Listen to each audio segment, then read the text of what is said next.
কেউ তিলে তিলে এক একটা করে কোষকে মারে ফেলে, বুঝতে পারছেন কিভাবে? এই যে ওভারলোড হইতে হইতে একটা কোষ আস্তে আস্তে এনার্জি প্রোডাকশন করতে পারে না, মারা যায়। তখন অনেক কোষ মারা যায়, যেমন কিডনি যখন আপনার বেশি সমস্যা দেখা গেল কিডনির 80-85 ভাগ কাজ করে না, তখন গিয়ে বোঝা যায়। তার মানে কিডনির অনেক কোষ মারা গেলে পরে কিডনির সমস্যা ধরা পড়ে। ধরেন হার্ট অ্যাটাক হয়েছে, 100% ব্লক, কিন্তু তার যখন 70% ব্লক ছিল, 80% ব্লক ছিল, 90% ব্লক, অনেক সময় সে জানেই না, এমনকি 100%ও বলতে পারে না। যখন অ্যাটাক হয়েছে তখন ডাক্তার এনজিওগ্রাম করে বলে এখানে 100, এখানে 95, এখানে 90, এখানে 85, এতগুলো ব্লক। হ্যাঁ, সুন্দর করে তাকে বলে, হ্যাঁ, আর মনে মনে চিন্তা করে ওফ একটা পাইছি। হ্যাঁ, কারণ কি ওই যে একজন ওই যে রিং পরে আমার কাছে আসলো, ওই যে গত পরশু দিন না তার আগের দিন, ওই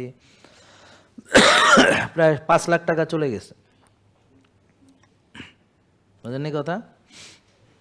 প্রতি রিং 90,000, আরও আনুষঙ্গিক থাকা, ওই যে ওখানে হাসপাতালে ভর্তি, আরও সব কিছু মিলা প্রায় 5 লাখ টাকা চলে গেছে। আর রিংগুলো স্থায়ী হয়ে গেছে, এই রিং নিয়ে সে কবরে যাবে। তো এই জন্য আপনাদের যাদের রিং এখনও লাগান নাই তারা চেষ্টা করেন বাঁচতে। জেকে লাইফস্টাইল লিমিটেড, ওষুধ মুক্ত সুস্থ জীবন।